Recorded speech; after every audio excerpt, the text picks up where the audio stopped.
শেষ হয়ে গেছে, মানে আজকে 9তম দিনে কীর্তন চলছে, অধিবাস দিন। আর কালকে হবে 10মতম।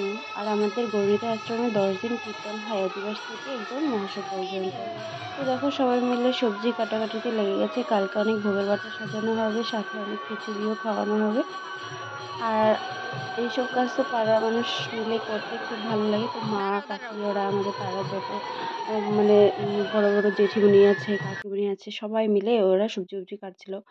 তো আমি পিছনে গেছিলাম মাকে খুঁজতে, গিয়ে জিনিসটা দেখে খুব ভালো লাগলো, তো ভিডিওর সাথে ক্যাপচার করলাম। পরে দেখি আমার ফটোটা তেরা, ফটোটাকে সোজা করেছি। আর এতদিন হয়েছে কীর্তনে যাচ্ছি, বাট মন্দিরের পেছন সাইডটাতে একদিনও যাওয়া হয়নি, আর কালকে গিয়ে অনেকটা ভালোই লেগেছে। দেখো মন্দিরের পেছন সাইডটা, মন্দিরটা কি সুন্দর লাগছে লাইটিং দিয়ে। এরপর আমি একা একা এখানটায় দাঁড়িয়ে দাঁড়িয়ে কীর্তন শুনছি, ভিতরে আর ঢুকিনি। একটু মানে আমার বোরিং বোরিং ফিল হচ্ছিল। মা যেহেতু সেখানে সবজি কাটছিল, তো বারবার মায়ের কাছে যাচ্ছিলাম। কোনো বন্ধু বান্ধব নাই, একা একা দাঁড়িয়ে আছি, আর এদিক দেখছি ওদিক দেখছি, মানে কি করব বুঝতে পারছি না। আর আমি মানুষকে দেখছি, মানুষ আমাকে দেখছে। কারণ কি জানো, এই যে তিলক, এই তিলকটার জন্য সবাই আমার দিকে তাকিয়েই থাকে, আমি জানি না কেন, বাট আমার ভালো লাগে, আমি লাগাই।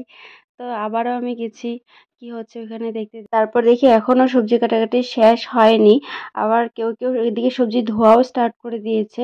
আর কচু শাক দেখলে কিন্তু আমার খুব বেশি ভয় লাগে, সত্যি কচু শাকটা কিন্তু শরীরে লাগলে চুলকায়, আর শরীরে মানে জামাতে পড়লে দাগও পড়ে যায়। তাই আমি দূর থেকে আবার চলে আসছি সেখান থেকে। এসে দেখি এখানে সবাই মন দিয়ে কীর্তন শুনছে। আজকে মানে শেষ দিনের কীর্তন বলতে পারবো না, আজকে রাতটা শেষ, কাল তো সন্ধ্যার সময় শেষ হয়েই যাবে। তারপরে দেখি আবার সন্ধ্যা আরতি নিয়ে নিয়েছে, তো সন্ধ্যা আরতি একটা সুন্দর মুহূর্ত। সব ভিডিওগুলোতে তোমরা সন্ধ্যা আরতি দেখতে পেয়েছো।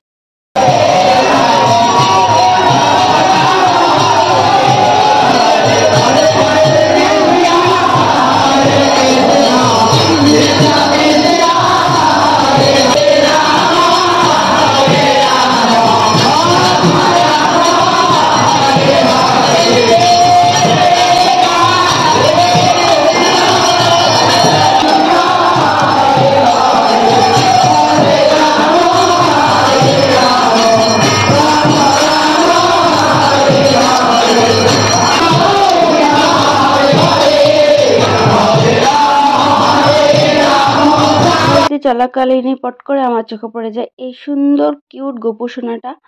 আর এই গোপুসোনাটাকে আমি পরে নমস্কার করে একটু সুন্দর করে ভিডিও ক্লিপ করে নিয়েছি তোমাদের সঙ্গে শেয়ার করার জন্য। তো তখনই দেখতে পাই যে এদিকে আবার সন্ধ্যা আরতি কীর্তনও শেষ। তোর মাকে বলে, চলো মা গোপুসোনাটাকে কোলে নাও, তো একটু ভিডিও করি তোমাকে। মা ওই ভিতরে গিয়ে কোথায় আছে সেই গোপুসোনাকে খুঁজে বের করে নিয়ে চলে এসেছে। আর খুব ভালো লাগে, দেখো কি কিউট না, কত বড় সড়ো একদম, একদম বাচ্চা বাচ্চা। তারপর আমরা গেছিলাম একটু মেলায় ঘুরতে। অ্যাকচুয়ালি ঘুরতে না, অনেক সময় হয়ে গেছে, যেহেতু কিছু একটু খাবো বলে যাচ্ছিলাম।